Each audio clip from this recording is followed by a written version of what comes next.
Yo yo yo yo yo, aujourd'hui on se retrouve pour un exercice de proba à skip, hein, puisque là il y a le mot racine énième qui est inscrit. Et moi quand je vois le mot racine énième, je sais pas vous, mais moi il y a ma troisième jambe qui monte au plafond quoi.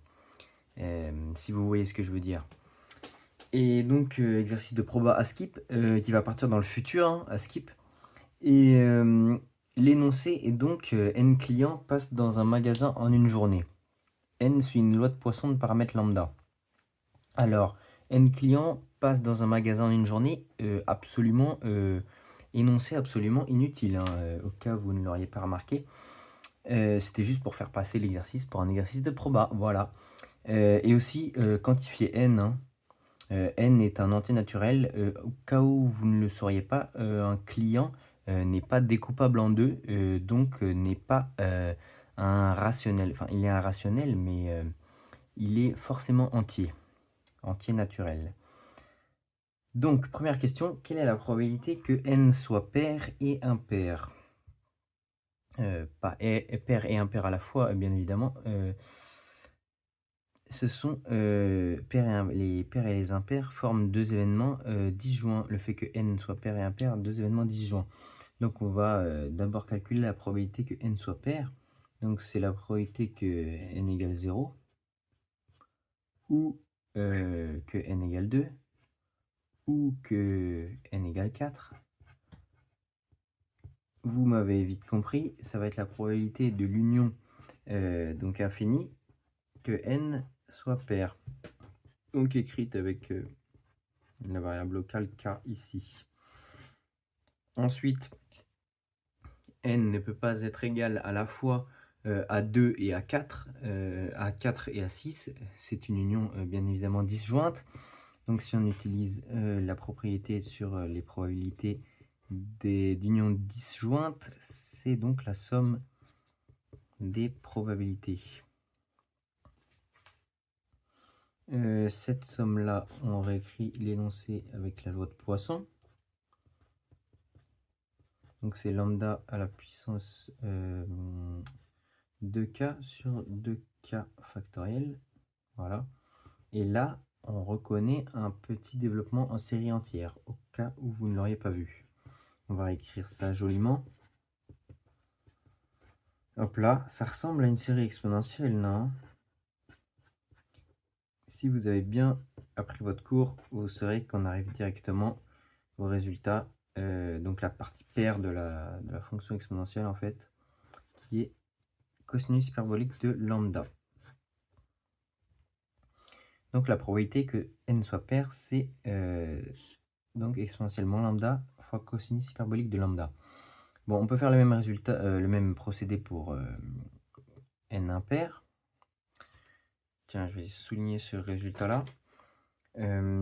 Donc, si on fait le même procédé, on aura donc ici, à la place de 2k, on aura un 2k plus 1, là plus 1.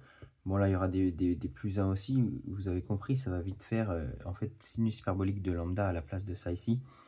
Je ne vais pas le faire de cette manière-là, je vais le traiter comme événement contraire, en fait, tout simplement.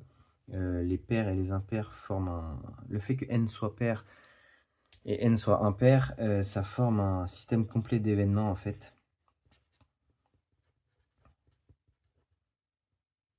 Et donc, ce truc-là, c'est 1 moins la probabilité qu'il soit pair. N égale 2k. Et donc ça, on l'a déjà calculé. C'est 1 moins exponentielle moins lambda ch de lambda. Ça donne un calcul assez bizarre parce que on sait que on veut trouver exponentielle moins lambda sh de lambda avec si on faisait la même méthode qu'on a faite précédemment.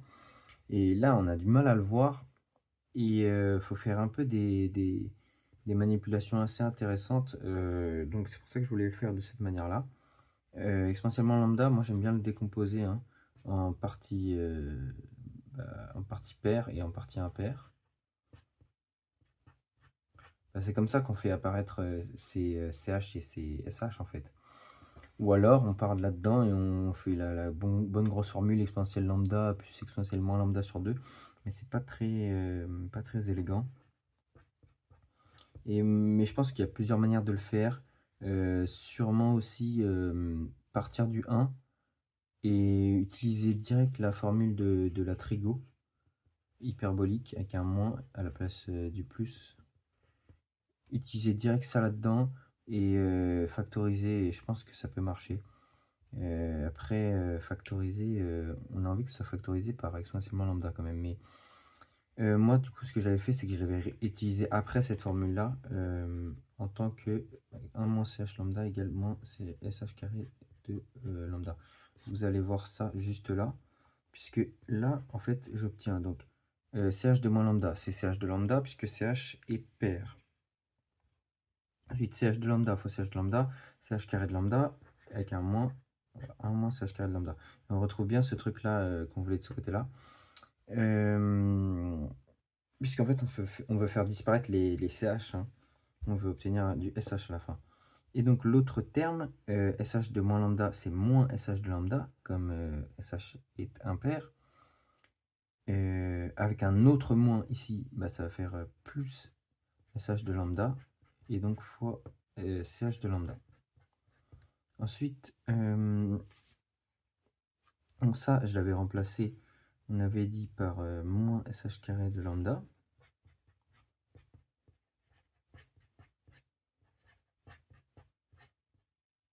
Et donc, j'avais factorisé.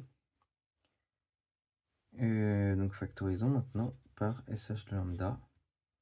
Et on retrouve du ch lambda moins sh lambda, qui n'est autre que sh lambda ch moins lambda plus sh moins lambda.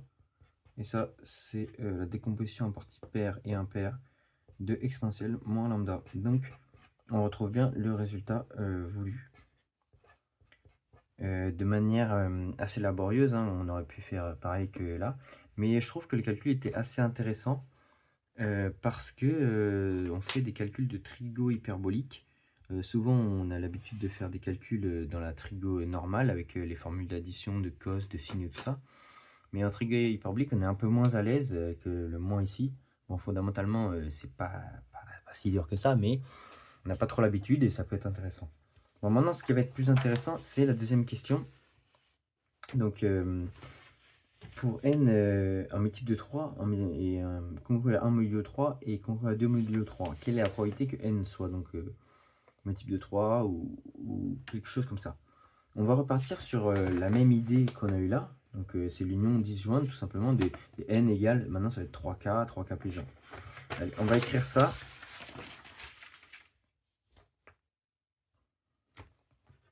Donc, par exemple, la probabilité que ce soit un multiple de 3 fait que, donc, que l'union que des n égale 3k. Donc, si on réécrit ça vite fait, avec les mêmes hypothèses qu'auparavant, il ne peut pas être égal à 3, à 6, à 9 en même temps. Donc, on obtient ce truc-là, lambda 3k sur 3k.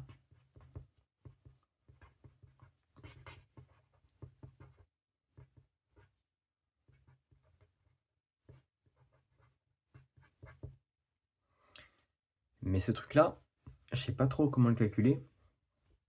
Tout à l'heure, j'avais mon idée de développement en cosinus hyperbolique. Et je sais pas trop quoi faire, quoi. Alors, je vais me dire, en fait, si j'avais oublié quel était le développement de cosinus hyperbolique, qu'est-ce que j'aurais pu faire, en fait?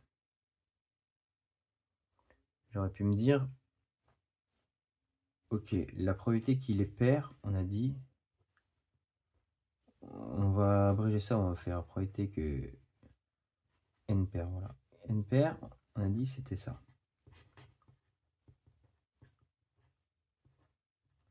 De lambda de k sur ça. Probabilité que n soit impair.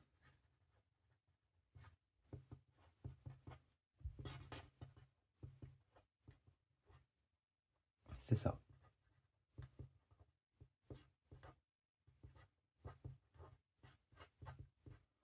Je vais noter ça S0 et ça S1.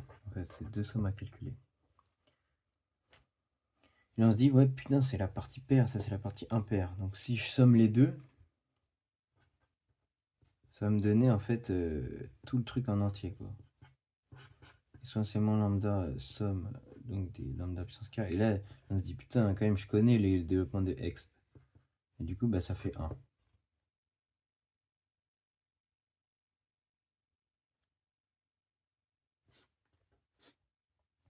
Et de la même manière, si on se dit, mais j'ai fait la somme, putain, ça a l'air pas con de faire la différence.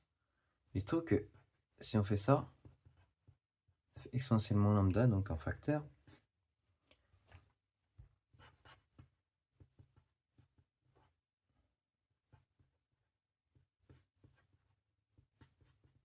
Donc on a dit la différence. Sauf qu'en fait,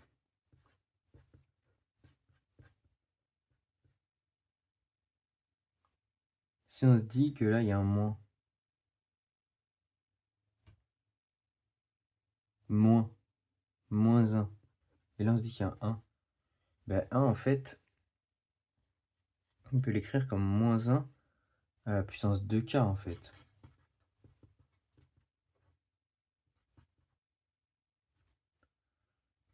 Moins 1 à la puissance 2k. Moins 1 à la puissance 2k, ça fait tout le temps 1. Bon, ok. Et le moins 1, on peut le rentrer dans la somme et dire que bah, moins 1, c'est moins 1 à la puissance 2k plus 1, quoi. Pour tous les impairs, moins 1 à la puissance 1 impair, c'est moins 1. Et hop, on obtient à la fois une partie paire et une partie impaire d'un développement en série entière. J'ai oublié le exponentiellement lambda en facteur, mais c'est pas très grave.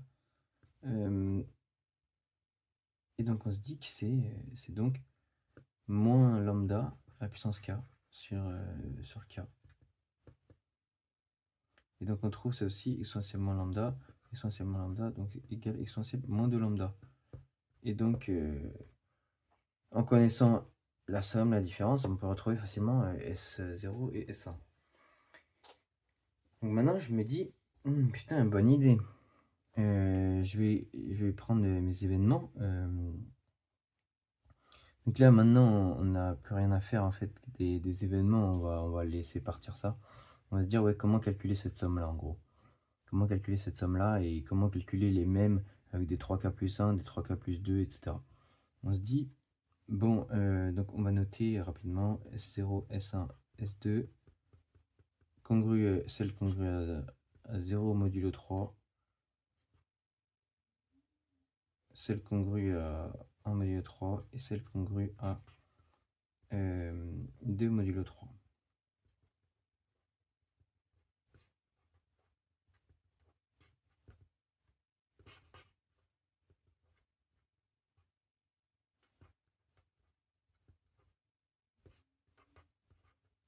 Hop là. Voilà, si on se dit qu'on essaie de trouver un système. Bon, déjà, on a S0 plus S1 plus S2. À la manière de la partie paire et de la partie impaire, en fait, ça nous fait tous les entiers, ça fait tout simplement donc somme de k 0 à plus infini de lambda k sur k, hop, ça fait x de lambda. Maintenant, il nous manque les deux autres lignes du système. Et je vous avoue, elles sont vraiment pas faciles à trouver. Je vous laisse chercher, mais c'est vraiment dur à trouver en vrai. C'est vraiment quelque chose d'assez impressionnant. Et c'est là donc que les racines aînées arrivent en fait. Et oui. En fait, le coefficient qu'on a mis là-dedans, là, qu'on a rajouté devant, au début c'était un 1. Ok. Le coefficient qu'on a rajouté devant, là, c'est un moins 1. Donc là, en fait, c'est la ligne des 1 avec devant, et là, c'est la ligne des moins 1. Pourquoi on a mis moins 1? Parce que 1 et moins 1 sont les deux racines deuxième de l'unité. Je sais que c'est très dur à voir, en fait c'est un tricks, hein. C'est un tricks, mais je me dis, Putain, les racines troisième de l'unité, c'est 1 j carré. Et donc j égale exponentielle 2i pi sur 3. Et j carré égale exponentielle moins 2i pi sur 3. Et donc, on va voir, on va calculer tout ça, et on va voir que ça marche en fait. En effet, si on calcule donc somme de k de 0 à plus l'infini des... si on calcule...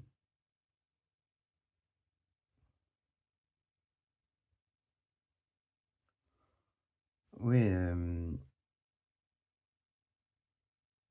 donc des j à la puissance 3k, lambda puissance 3k, sur 3k factoriel, voilà, hop, plus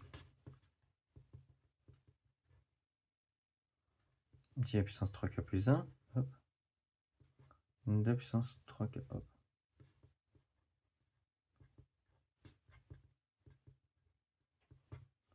Et pareil, plus somme des k 0 à plus infini, des j à la puissance 3k plus 2.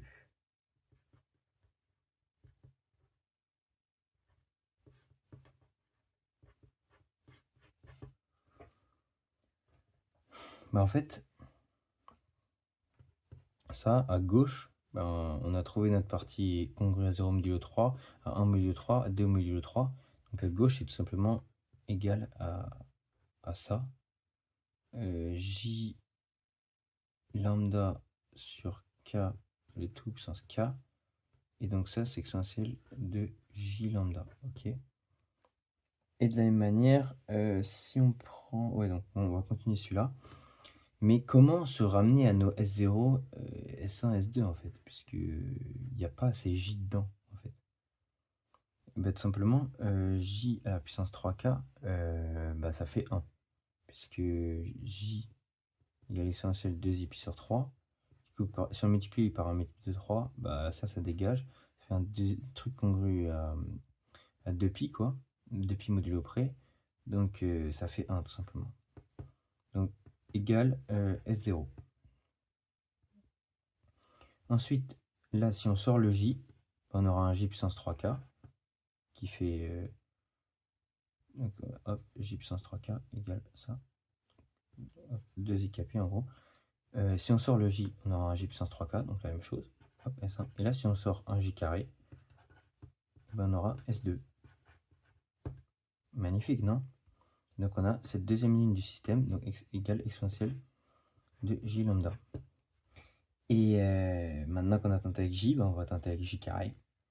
En effet, si on prend ça avec J carré, 3K,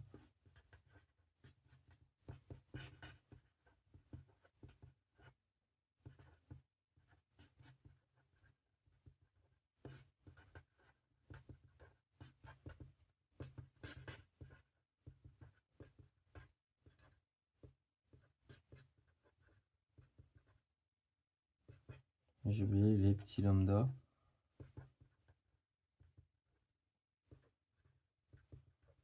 Tout simplement, on a dit de l'autre côté, on va aller un peu plus vite, ça fait exponentielle de J carré lambda. Et donc de ce côté-là, on a du J à la puissance 2 fois 3, 6K. Et J à la puissance 6K, on va regarder vite fait ce que ça donne. J à la puissance 6K, ça fait exponentielle 2i pi sur donc fois 2K, hop. Donc ça fait directement 1 aussi en fait. Hop, S0. Là,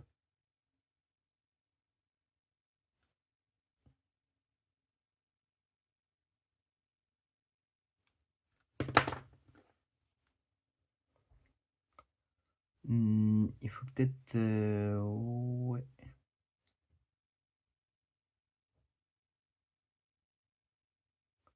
Oui, c'est bon. J, voilà, J carré, donc J à la puissance k ça fait 1. Et donc là, J, donc là on peut sortir le J carré de la même manière, et on obtiendra S1. Et là on sortira un J 2 fois 2 égale 4, et on obtiendra S2, et on obtient exponentielle de J carré lambda.